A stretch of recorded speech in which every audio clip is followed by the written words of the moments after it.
বিন্দাছ ব্লগলৈ স্বাগতম জনাইছোঁ আৰু আশা কৰিছোঁ সকলোৱে ভালে আছে আৰু ভিডিঅ'টো বলক আৰম্ভ কৰোঁ আৰু আজিৰ ভিডিঅ'ত ক'বলৈ গৈ আছোঁ HSLC আৰু HSৰ পৰীক্ষাৰ বিষয়ে। যোৱাকালি যিখন বৈঠক হৈছিল এই বৈঠকত আলোচনা হ'ল যে HSLC আৰু HS পৰীক্ষা বাতিল কৰি দিলে চৰকাৰে।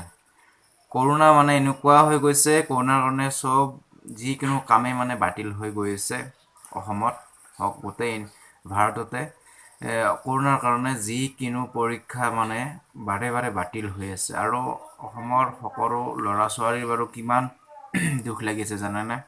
সদায় আৰু কিমান পঢ়ি থাকিব।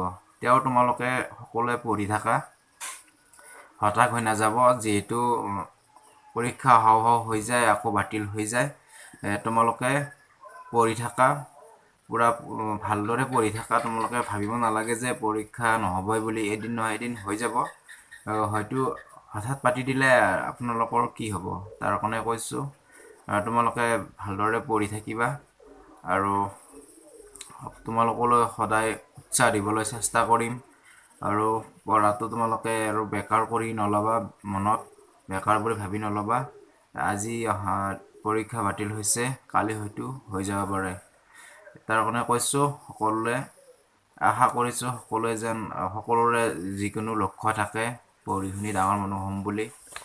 তাৰ কাৰণে কৈছোঁ পঢ়াটো তোমালোকে এৰি নিদিবা আৰু তাৰ কাৰণে মই ভিডিঅ'টো বনালোঁ। আৰু যিহেতু বাতিল হৈ গৈছে খুবেই বেয়া লাগিছে তোমালোকৰ, যিহেতু বহুত দুখ লগা বুলি ক'ব লাগিব।